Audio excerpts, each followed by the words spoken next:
আসসালামু আলাইকুম। আজকের এই ভিডিওতে আমি শেয়ার করব মূলত ডাটা ক্লিনিং এর পার্ট। কিভাবে আসলে ডাটা ক্লিনিং করতে হয় এবং কি কি বিষয় মাথায় রেখে আমাদের ক্লিন করা প্রয়োজন এবং কেন প্রয়োজন। এবং আমি অলরেডি শেয়ার করেছি যে আমি রিয়েল লাইফ প্রজেক্টের উপরেই আমি আসলে আপনাদেরকে শো করব আর কি, শেয়ার করব টোটাল টিউটোরিয়ালটা। তো ওকে, আমরা শুরু করি। আহ, আমরা ডাটা গ্যাদারিং পার্ট হিসেবে আমরা একটা খুব ওয়েল নন এবং রিনাউন্ড একটা ওয়েবসাইট thenumbers.com, আমরা এই ওয়েবসাইট থেকে আমরা কিছু মুভির ডাটা আমরা কালেক্ট করব। যদি আপনি মুভি মেনুতে যান এবং বাজেট অ্যান্ড ফাইন্যান্স, আমি এই এই মেনুতে গেলেই আমরা জানতে পারবো যে আমাদের যে উদ্দেশ্য, যে একটা বা কত বাজেট হলে কত রেভিনিউ আসতে পারে। সো এটি তো আমাদের ফাইনাল ফাইনাল প্ল্যান। সো সেটার জন্য আমাদের আসলে বাজেট এবং রেভিনিউ আছে এমন ডাটা সেটই আমাদের প্রয়োজন। তো আমি আসলে এখান থেকে আমি ডাটাগুলো অলরেডি পুল করছি। সো এখানে আপনি দেখতে পাচ্ছেন যে production budget. So production budget এখানে বুঝতেই পারছেন যে এই মুভিগুলো তৈরি করতে আমাদের কত বাজেট প্রয়োজন। সো সেই ডাটাটা আমার এখানে আছে। এবং ডোমেস্টিক গ্রস, দ্যাট মিনস এই মুভিটা যে কান্ট্রিতে আসলে প্রডিউস হয়েছিল সেখান থেকে আসলে কি পরিমাণ রেভিনিউ আসছে। এবং ওয়ার্ল্ড ওয়াইড গ্রস, সেটা হচ্ছে পৃথিবীতে সমস্ত যেখানে ওরা রিলিজ করছে ওয়ার্ল্ড ওয়াইডলি আসলে কত রেভিনিউ জেনারেট করছে। তো আমরা আসলে সিম্পলিসিটির জন্য আমি অনলি দুইটা ডাটা নিয়েই আমি কাজ করব, মানে দুইটা কলাম ভ্যালু নিয়েই আমি কাজ করব। সেটা হচ্ছে একটা হলো প্রোডাকশন বাজেট এবং world wide cross. So domestic cross, movie name এবং রিলিজ ডেট, আমি এগুলো আসলে স্কিপ করবো আপাতত। সো আমি অলরেডি এই পুরো ডাটাটা আমি অলরেডি নিয়ে রেখেছি এবং যেটাকে আমি নাম দিয়েছি আসলে কস্ট রেভিনিউ ডাটি। তো এখানে আসলে আমি একদম ডাটাটাই আমি কালেক্ট করেছি। হ্যাঁ, সো আমি এই ডাটার মধ্যে আমি যেগুলো পাচ্ছি সেটা হচ্ছে র্যাঙ্ক, দেন রিলিজ ডেট, দেন মুভি টাইটেল, দেন প্রোডাকশন বাজেট, দেন ওয়ার্ল্ড ওয়াইড গ্রোস এবং ডোমেস্টিক গ্রস। ওকে, সো আমি একটা ওভারভিউ দিচ্ছি যে আমি আসলে কি কি প্যারামিটার কনসিডার করে আমি আসলে ডাটাগুলো ক্লিন করেছি ইনিশিয়াল স্টেজে। যদিও আরও অনেক অ্যাডভান্স সিস্টেম আছে যে ডাটা ক্লিনটা কীভাবে করতে হয়, বাট আমি আসলে অত ডিপে যাব না, তাহলে ভিডিওটা অনেক বড় হয়ে যাবে। সো ডাটা ক্লিনিংয়ের আমি জাস্ট কনসেপ্টটা বলতেছি যে আমি আসলে কি কি প্যারামিটার কনসিডার করছি, এখানে কিভাবে করছি। ওকে, নাম্বার ওয়ান, আমি আগেই বলেছি যে আমি আসলে কনসিডার করব অনলি প্রোডাকশন বাজেট, এই কলামটা, এবং ডোমেস্টিক গ্রস। ওকে, এই দুইটা কলাম। এখন আমি এন্টায়ার ডাটা সেটে দেখেন আমি এখানে অনেকগুলা জিরো ভ্যালু আছে। সো এই জিরো ভ্যালুগুলা, বাট এর প্রত্যেকটারই বাজেট অলরেডি অ্যালোকেটেড করা হয়েছিল। দ্যাট মিনস আমরা ধরে নিতে পারি যে এই পার্টিকুলার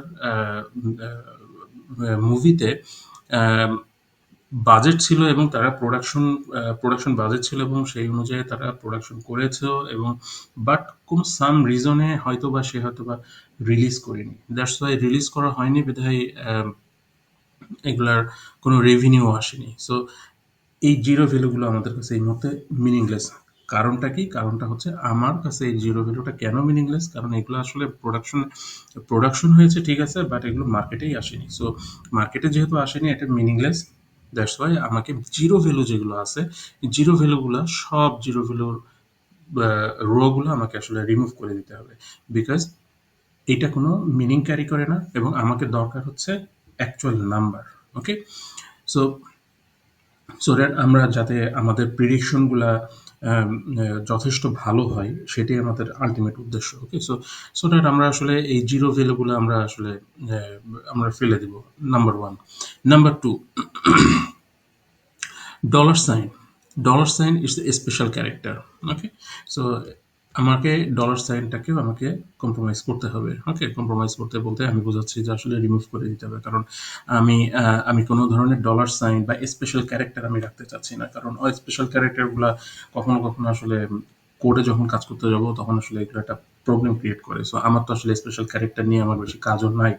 সো আমার নাম্বার হলেই যথেষ্ট, এবং আমি জানি যে এগুলো USD dollar. So that's why আমাকে স্পেশাল ক্যারেক্টার রিমুভ করা লাগলো, এবং আমি অনলি এই দুইটা কলাম আমি কনসিডার করতেছি, যেটার নাম হচ্ছে production budget, world wide gross. আমি ওয়ার্ল্ড ওয়াইড গ্রসটাই আমি নিব। ওকে, তো আমি অলরেডি এখানে আপনাকে দেখিয়ে রাখি যে টোটাল কতগুলো রো এখানে অলরেডি আছে। আমি একটু আহ, আমাদের এখানে টোটাল রো আছে হচ্ছে 5392, 5392 রোজ। ওকে, সো একটা মাইনাস করেন, সো তার মানে হচ্ছে 5391 রোজ। ওকে, সো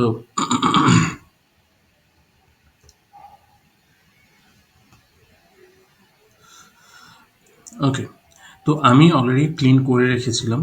তো এটা ক্লিনটা আসলে একটা এক্সেল শিট থেকে কিভাবে ক্লিন করতে হয়, জিরো ভ্যালু বা জিরো কলামগুলোকে শর্ট করে নিয়ে দেন ওই রোগুলো রিমুভ করতে হয়, এগুলো অনেক অনেক ভিডিও অলরেডি আছে। সো আমি আসলে এটা নিয়ে সময় নষ্ট করে আসলে লাভ নেই। তো আমি আপনাদেরকে মূল রিজন এবং মূল যে ব্যাপারটা সেটা আপনাদেরকে আসলে শেয়ার করতে চাচ্ছি, আমি কেন এগুলোকে রিমুভ করতে চাইছি। সো জিরো রিমুভ করতে যাচ্ছি। নাম্বার ওয়ান, আমি আসলে এটা কোনো মিনিংফুল কিছু না। হ্যাঁ, কারণ আমার দরকার হচ্ছে budget versus profit. So profit তখনই আসবে যখন কিনা মুভিটা মার্কেটে আসবে। সো এই মুভিগুলো মার্কেটেই আসে নাই, সো এটাকে কনসিডার করাই ঠিক না। সো এটা হচ্ছে আমাদের clean data. So clean data আমি রোটার নাম দিয়ে, কলামটার নাম দিয়েছে প্রথমটা প্রোডাকশন বাজেট ইউএসডি, এবং সেকেন্ড কলামের নাম দিয়েছে ওয়ার্ল্ড ওয়াইড গ্রস ইউএসডি। ওকে, সো এই হচ্ছে আমাদের ডাটা সেট। এখন আমরা আসি কি কি লাইব্রেরি আমরা ইউজ করব। সো আমরা এই প্রজেক্টের জন্য আমরা আসলে খুব সিম্পল কিছু লাইব্রেরি ইউজ করবো। আমি এটা আবারও বলছি, এটা যেহেতু বিগিনার লেভেল একটা ভিডিও টিউটোরিয়াল, সো দ্যাট আমি এত কমপ্লেক্স করব না, আমি খুব আস্তে আস্তে আগাবো সব কিছু নিয়ে। তো নাম্বার ওয়ান, আমরা পান্ডাস পাইথন লাইব্রেরি আমরা ইউজ করবো। সো পান্ডাস লাইব্রেরি, এবং এটা আসলে অনেক পপুলার একটা লাইব্রেরি, এবং এটা বলতে পারেন এটা আসলে এসেনশিয়াল একটা library for data science project. Okay, so ওদের অফিসিয়াল সাইটে গেলে আপনারা আরও অনেক কিছু জানতে পারবেন। সো আমি জাস্ট গো থ্রু করছি। সো আমার আসলে পান্ডাটা প্রয়োজন হচ্ছে আমার সিএসভি ফাইলটা, আমি যেটা অলরেডি ক্লিন ডাটা করে রেখেছি, আমি সেই ক্লিন ডাটাটা যাতে আমি রিড করতে পারি, দেন হচ্ছে ডাটা ফ্রেম তৈরি করতে পারি। সো এই রিজনেই আমি আসলে পান্ডাসটা আমি ইউজ করব। দেন ম্যাটপ্লটলিব ভেরি পপুলার একটা পাইথন লাইব্রেরি, এবং এটা ভিজুয়ালাইজেশনের কাজেই মূলত ব্যবহার হয়। আমরা আসলে প্লটিং এর কাজেই আমরা আসলে এই ম্যাটপ্লটলিবটা আমরা ইউজ করব, এবং এই ম্যাটপ্লটলিবটা বলতে পারেন ওয়ার্ল্ড ওয়াইড খুব বেশি ব্যবহার হয়েছে ডাটা সায়েন্স রিলেটেড প্রজেক্টের জন্য। ওকে, সো ওদের সাইটে গেলেই আপনি আরও অনেক কিছু জানতে পারবেন। সো আমরা এই পাইথন লাইব্রেরিটা ইউজ করব।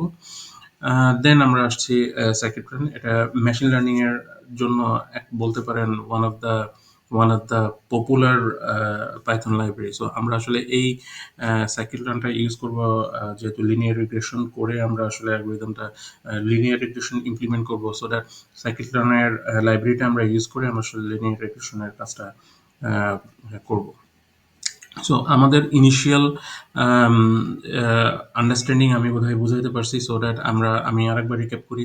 numbers.com থেকে আমরা মূলত ডাটা সেটগুলো আমরা ডাটা কালেকশন করছি, এবং সেই ডাটা কালেকশনের উপর ভিত্তি করে আমরা আসলে একটা ডাটা পেয়েছি, যেটার মধ্যে আসলে অনেক ধরনের গার্বেজ ভ্যালু আছে যা আমাদের প্রয়োজন না, সেগুলো আমরা ডাটা ক্লিন করছি। সো এখানে আসলে ডাটা ক্লিনিং এর জন্য আমি খুব সহজ কয়েকটা প্যারামিটার রাখতে চাচ্ছি, যাতে আমরা সহজে বুঝতে পারি। সো নাম্বার ওয়ান, আমরা আসলে জিরো ভ্যালু করে আমরা রিমুভ করতে যাচ্ছি। রিজনটা আমি অলরেডি বলেছি, কারণ এগুলো মিনিংলেস, কারণ এগুলো হয়তো বা মার্কেটেই আসেনি। সো যেহেতু মার্কেটে আসেনি, সো এটাকে কনসিডার করে লাভ নাই আমাদের। অ্যান্ড নাম্বার টু হচ্ছে স্পেশাল ভ্যালু, স্পেশাল ক্যারেক্টার, যে ক্যারেক্টারগুলোকে আমাকে আসলে রিমুভ করতে হবে। সো আমি এটা রিমুভ করে ফাইনালি আমি একটা ক্লিন ডাটা সেট আমি তৈরি করেছি। সো আমরা এই ক্লিন ডাটা সেটের উপরেই কাজ করবো, এবং যেখানে আমরা পান্ডাস, ম্যাটপ্লটলিব এবং Scikit-Learn আমরা ইউজ করব। তো আশা করি আমরা নেক্সট ভিডিওতে আহ, আমরা ইমপ্লিমেন্টেশনটা আমরা দেখব। তো আম, আহ, আশা করি আপনারা এনজয় করছেন। So please subscribe my channel and support me. Thank you.